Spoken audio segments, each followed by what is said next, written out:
Hey everybody, welcome into the MLSsoccer.com studios. I'm Russ Thaler, and for the next 30 minutes, we will get you all set for tonight's action in the Audi 2015 MLS Cup playoffs.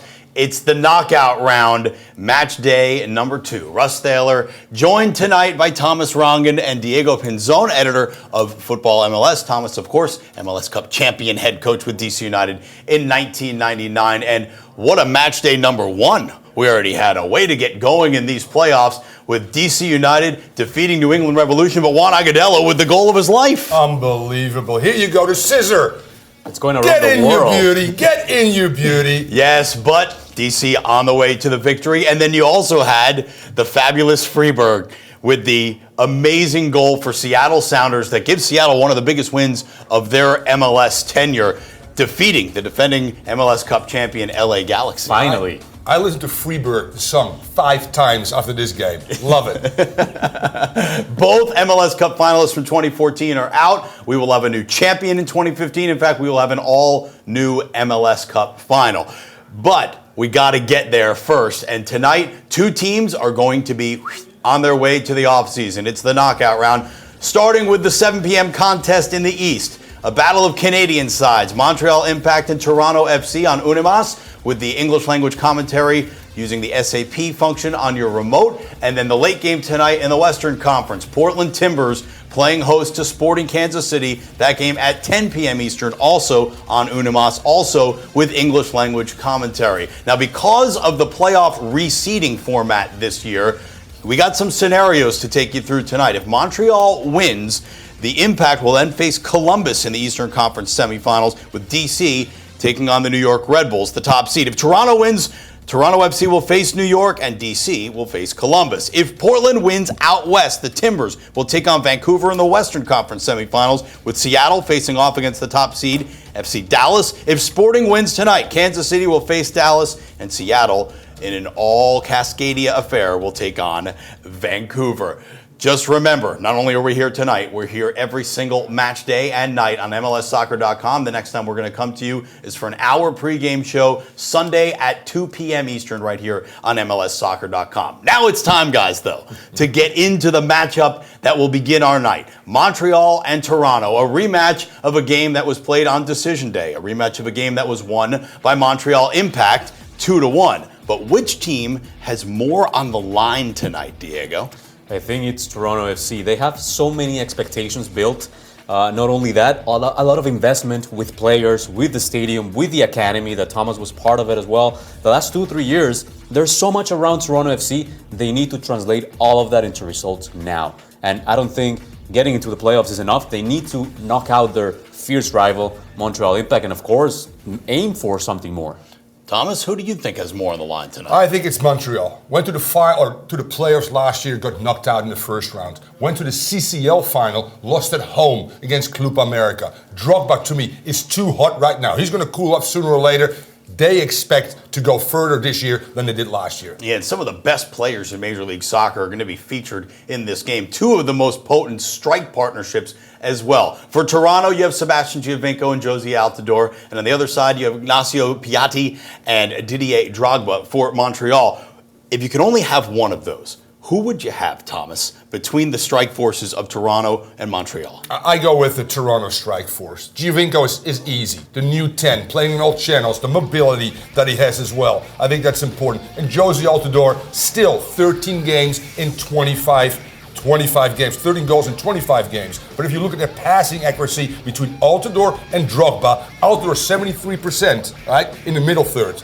56 in the final third. And then Altidore and then Mr. Drogba, only 43 and 11. So Altidore brings his other players more into the game, and Drogba doesn't. He makes a pretty good argument, Diego, but why would someone instead want to go the other way? I agree with Thomas in that Toronto has more manpower. They have more ability to break the other defense. But Drogba and Piatti together are something special. Drogba has scored 11 goals in 11 games.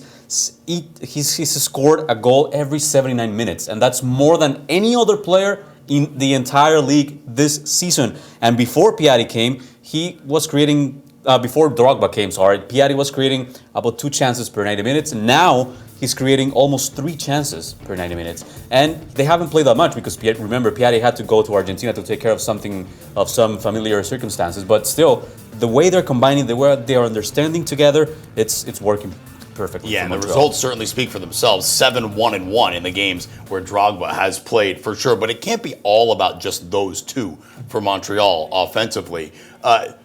How do they get it done between Piatti and Drogba? How does it work when we see it on the field? Well, I mean, there's a support cast, as Diego said, but I think the support cast for Toronto is better. But if you look at Montreal right now, you got to look at Oduro. Oduro's 8 goals, 0 assists, though. That concerns me a little bit. Can break you down in terms of his athleticism and speed to get behind people. So that's important. Who's going to be provided? Because Piatti is going to play predominantly on the left, and I see a midfield that Rio Coker now has to play make just a little bit more than he's expected to. I think they're going to struggle in central midfield if they don't play Piatti there instead of playing him out wide, where he's going to get isolated, and I think very easy to mark. Another player has to be Vili Duca. He came into the second half against Toronto last Sunday. The first half, Montreal Impact only had 3 shots. And then when he came in, they provided 15 shots, which of course created more attacking prowess for Montreal Impact. And then they ended up scoring 2 goals that gave them the win. You know, when you talk about Montreal Impact, it's so easy to fall into the Drogba vortex, if you will. But what's the most underrated aspect, Thomas, of this Montreal team?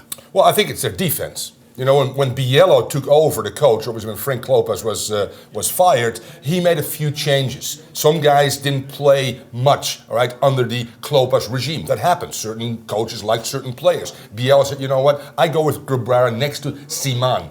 And as soon as that happened, and with Bush already being there, and their 2 holding midfielders, they've been a fort. They've been so strong. They can tackle now. They get tighter on defense. They recover much easier, as you can see right here. And these are some tough guys that can play with the ball as well. But that's Cabrera right there, you know, making a statement. And their tackling ability, their ability in the air also to be so good and supportive is going to make that with Mr. Bush just a very, very tough backline to break down. Yeah, Montreal, since September 1st, they're the second best defense in the league.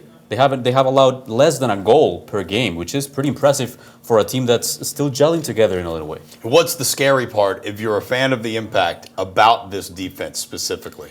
I think the red cards. You know, they are a team that are extremely strong. They're extremely determined, and that may cause them some trouble when tackling the other players. It's experienced players too, Russ and Diego. It's Siman, a Belgian international. It's Donadel, a Serie A player for many years. So these guys got to, you know, play hard, but play smart. That's really what their coach is going to tell them. Yeah, and ahead of tonight's game, Mauro Biello, the head coach of Montreal Impact, he agrees, Thomas, that his team is properly seasoned for a matchup of this quality.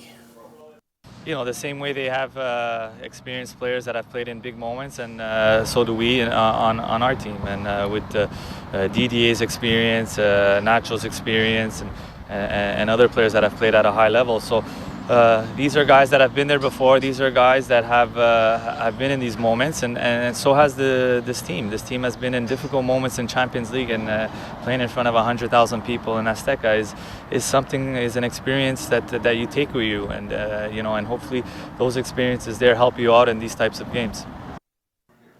So we are closing in on kickoff at Stade Saputo in Montreal between Montreal Impact and Toronto FC. The lineups are in. Thomas and Diego are at the monitor to show us who's going to go out there for the home side. Well, a little bit of changes. We weren't expecting Vili Duca to start off, but he's starting on the right flank for Johan Venegas, and Piatti, of course, as you mentioned before, going to the left. And I don't think that's very good for Montreal, which means that Piatti is going to play, all right, on the left side, is going to be easy to mark, and I don't think that's good. You got basically 3 holding midfielders in midfield right now. Who is going to play make out of there, which Piatti did so well? Vili Duca, I agree with, but you know what? Vili Duca played for me in 209 in the World Cup. He's better on the left side, so this should be very interesting to see how this plays out. And we're going to see a play specifically from Dili Duka when he scored a goal. We're going to see first Didier Drogba. He's right here. Let me play a little bit more so we can see it clearer. We see Drogba holding the ball, and then Duka, as you mentioned, on the left. He's better on that side of the ball. Yeah, he is. But Didier Drogba does so well. He brings defenders towards him because he's so dangerous, which allows space right now for other players. In this particular case, Dili Duka to run into. Dili is great with the ball, but even better without the ball, where he gets himself in great positions. And you know what? A cheeky little goal there by Dili Duka. Very similar to what he scored against Cameroon in the 2009 World Cup as well. And now, of course, the whole problem now will be for Toronto FC to defend this team as well, because they've allowed more goals from open play from all the playoff teams right now, and of course from the same time as from set pieces as well. So we're going to see now how they're going to line up Toronto FC in this case to hold this Montreal Impact team. Yeah, I mean, you said it before, 36 goals within the box. That's so high. That means poor defending. This backline has never settled for Greg Vanney. He's looked. They're still not settled. That's a huge concern, obviously, for Toronto going in, because, as Diego said, all their money is in their front 3 or 4. So their back 4 is going to be really tested against Mr. Drogba, in particular Kantari and Williams. And Jackson, who likes to go forward, might actually be burned by either Dili Duka or Piatti, more or same way. And that's the reason why I think they'll be vulnerable centrally in the back. Well, they certainly have a lot on their hands, Toronto FC, facing Didier Drogba and that amazing Montreal offense right now, a juggernaut with Piatti and Drogba together. Michael Bradley was asked about how do you stop Drogba and company, and here's what he had to say. It's not one person. It's not.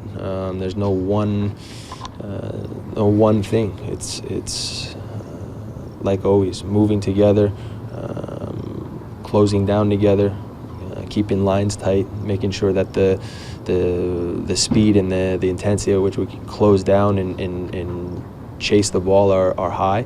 And even doing all those things, you know that there'll be moments where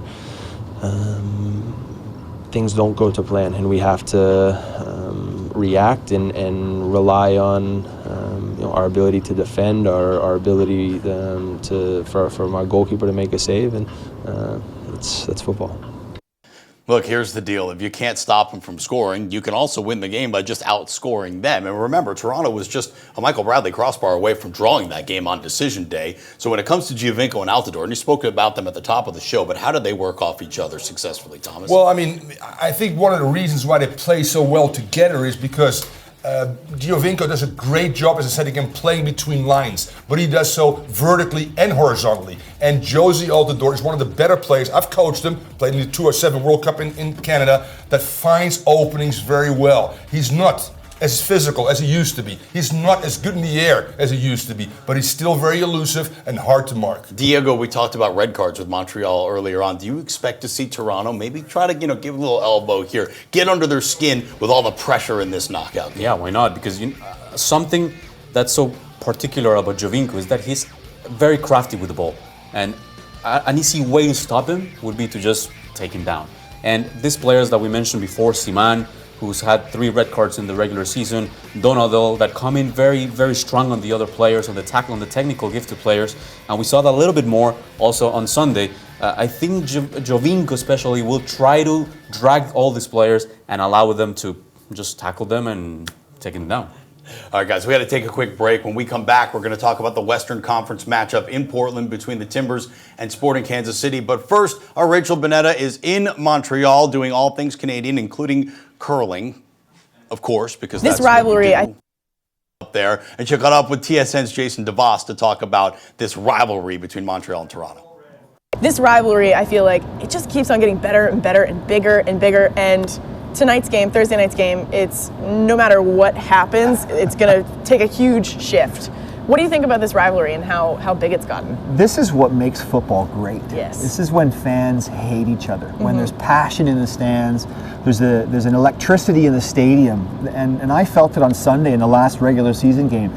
that game meant something, and it meant something for Montreal to win that game because they leapfrogged TFC, finished third, and got home field advantage in the playoffs. So this is where the legacy of a club and the history of a club is born. And MLS is still relatively a young league in comparison to many leagues around the world. TFC and Montreal, relatively young franchises. So this is when memories are made. This is when fathers bring their sons and daughters to the games, and they're born a TFC supporter or a Montreal supporter. And that goes through your bloodlines, through your family lines, and that's how your history is made. So I think from that perspective, this game has more riding on it than just a place in the conference semifinals.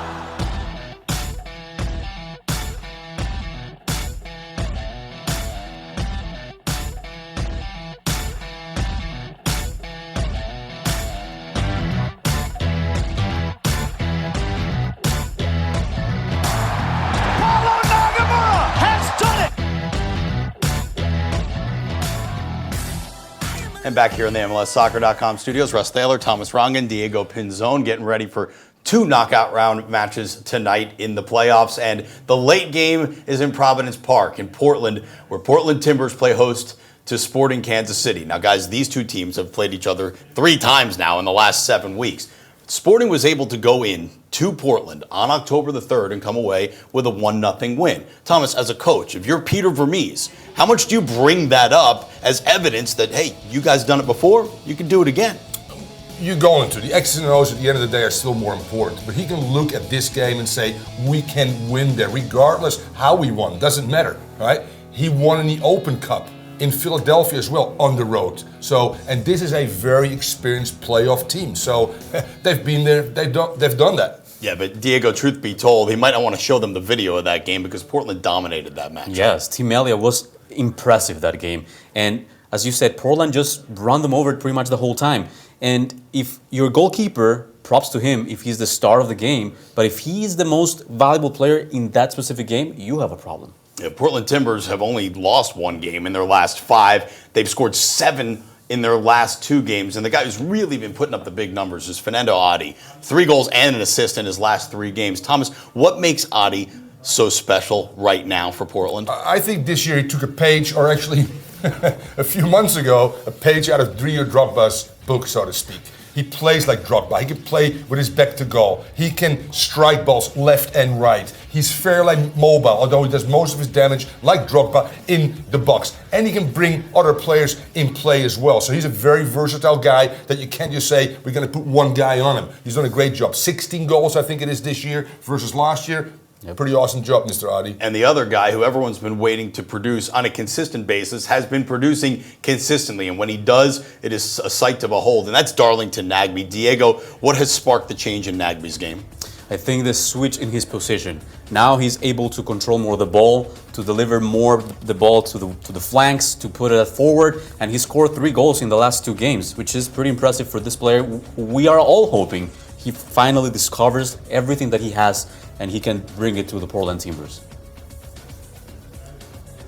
So Darlington Nagbe has been looking pretty good, and since that switch, the numbers also shake out to exactly what Diego has been saying. All of his production has gone through the roof, and Portland has been winning since Darlington Nagbe has been in the middle of the field like that. Now, this is the time of the season, guys, when people say it's a new season, you wipe the slate clean. But Caleb Porter has other ideas. He says, you know what? The regular season does mean something. Here's Caleb Porter, the Portland Timbers. The biggest thing we can feel good about is that we're going into the playoffs in a position of strength, which is the whole point of the regular season. The whole point of the regular season is to put yourself in a position where you can win a trophy in the postseason, and that's always been our ultimate goal. But having a good regular season means that we're in a position of strength, and I'm real proud of the guys for that. And we're looking forward to, obviously, Thursday and beating Kansas City. It's Caleb Porter of the Portland Timbers. Now, of course, lineups aren't out yet for the late game, which starts at 10 p.m. Eastern on Unimas, but we got a pretty good idea of what we think Caleb Porter's going to do with his starting 11. Thomas and Diego are back at the monitor with that. Yes, Ross. This is the lineup that they used in one of the most successful games they had this season, the 5-2 win away at Stop Up Center against the LA Galaxy, a 4-3-3 with a shifted triangle here in the midfield with Valeria a little bit to the right as well, providing more attack in the flank. Yeah, absolutely. You're absolutely right. This is the engine of the team, all right? Chara, the regista, all right? Playing out of a deep midfield and playmaking there. Valera, the shuttler, 18 to 18, providing so much more and makes runs obviously behind the back four. And then Nagby just floats in there. He's so smooth. He's so light on his feet. Comes from deep positions. Can strike a ball from distance. Can combine as well. So it makes him very, very hard to defend. But I think the key to success is Mr. Villavana and Mr. Powell. They're two fullbacks that like to go forward. And in particular, Mr. Sueño is the one that really plays high up the field, that creates problems for other teams. We're going to see that specifically right now, Thomas. In that specific game against the Galaxy, the 5-2, this is one of the goals they scored. And we're going to see Villafaña here on the flank. And his initial movement without the ball has drawn, all right, the right-sided midfielder. This could be Mr. Zizzo, all right, for Kansas City. And Mr. Myers right here is caught in no man's land as well because Urruti has floated in that area there, which Portland does so well. Let's play this. Right now, the ball goes from Powell straight to Villafaña, who opens up, finds the space very well, and then you see three defenders, just a 3 against 3 pretty much. It's pretty much even right now. And then a great flick for Villafaña right there to score, to pass the ball to Urruti. So again, the key I think for Portland is to play high, to force, all right, Zizzo, and on that left side, we played in the left, Chimak on the left side for Kansas City. Nemeth on the left side. Force them to defend, or vice versa. Make those two guys like to go forward to defend as well. But at the same time, Sporting Kansas City can take advantage of that, of Powell and Villafaña going forward, yes. Because as you mentioned, Nemeth might go as well from those flanks on those spaces that he can find on the Portland defense. Correct. And we're going to see it right here. We have, this is a goal against the LA Galaxy as well. It's a quick throw-in. Nemeth finding the space in the left, crossing the ball. Dom Dwyer is there to tap it in. He can't really put the ball inside. And then Zusi, of course, driving forward into the lineup and trying to score a goal for Sporting Kansas City. And we're going to see how Kansas City might line up as well. Today, we have this lineup with a pretty similar triangle here, an inverse triangle, pretty similar to what Portland Timber has. Yeah, exactly. I mean, what will happen here, though, is two holders, Diego, and Feilhaber playing a little bit higher there. We talked about Nemeth, or I tried to talk about Nemeth, and I finally got his name right. And Zusi, they need to contribute a little bit more from wide positions as well. This guy's the key, though. Very important for them. Beasley needs to be used. And Melia, we talked about already. Huge game in Portland not too long ago. But can they write a hot goalkeeper in every game? Got two teams who know each other very well. Fourth time they're going to play in about a 2-month span. So much on the line. And Matt Beasler of Sporting Kansas City is going into this one with eyes wide open. Yeah, it's a final. They're all finals now. We've had experience in this season playing a final already. So I think we need to use that experience. Again, it's going to be a very difficult environment that we're going into, trying to get a win. Portland's playing very well right now, a lot of confidence. So we're going to have to go in with the right mentality and be a strong team. Hopefully we get the result and we get to come back home to Kansas City and play a playoff match in our home stadium. All right, so Sporting, there's only been one goal scored between these two teams in the 3 games that they've played. We know the regular names from Sporting Kansas City, the Benny Feilhabers, the Dom Dwyers and stuff, but give me somebody else who might factor into this one, Diego. Thomas mentioned, seeing at the lineup, it was Sonny Mustivor. Without him, Sporting Kansas City has allowed 1.7 goals per game. And with him, they have only allowed 0.9. So it's pretty much less than a goal with him on the field. All right, so that's giving up goals, but let's talk about how they're going to score goals. And Benny Feilhaber's a guy, we were all shocked to see that he wasn't in the starting lineup in that huge decision day matchup with LA, but he comes in the second half, Thomas, and changed the game. No, he clearly does. And as you can see here again, he's got great penetration with the ball. He can get away from people when he's fit, which he wasn't last game. That's why he only played half. And Dwyer has such a good connection with him as well. I still think that the white players eventually need to contribute more for Kansas City to be successful. But Feilhaber, if it's not for Giovinco, should be in the name of top 3 MVPs in this league right now, looking at his numbers. You know, you're talking about the goals given up, Diego, for Sporting, but it's amazing to see how stingy they can be defensively when you consider how often they flip the fullbacks around on this team. 8 guys have played 10 games. What's Peter Vermees doing over there? It's impressive. You see 5 different guys playing. 5, sorry. In the fullback position. How much can they really get into the groove, into the whole movement of the team? And you as a coach, Thomas, what can you do when you have so many players that can play that position? But for them to switch them out and switch them in. How do you keep everyone happy, I think is the question. but you want to ultimately get results. And I think, the most important thing in professional sports, in my opinion, is still your backbone, your defense. Most championships are still won with defense, and clearly now they might not have the chemistry in the organization in order to get there. How do the wingers and the outside fullbacks defend together when they're not used to playing together? Which is tough, you're right, because that's all about chemistry. That's all about being automatic. When you play with somebody 20 games, you know his movements. You know when he goes forward. You know when he's going to go with an overlapping fullback. Right now, it's a bit of a guessing game. That's not good. Now, speaking of guessing games, it's time for predictions. Where we don't know, but we only think we might know. So it's time to start with the predictions. And we're going to start actually with the Western Conference game, the 10 p.m. start in Portland. Timbers, Sporting Kansas City. Who wins this game, Thomas, and what is the storyline coming out of it? Kansas City will win on the road, and the storyline is experience does it again in the playoffs. All right, Diego, who wins and what's the story? I'm going to go against Thomas, as usual. But in this case, it's mainly because I see Sporting Kansas City very tired. I don't think they've recovered the same system and the same setup that we're used to see from Peter Vermees.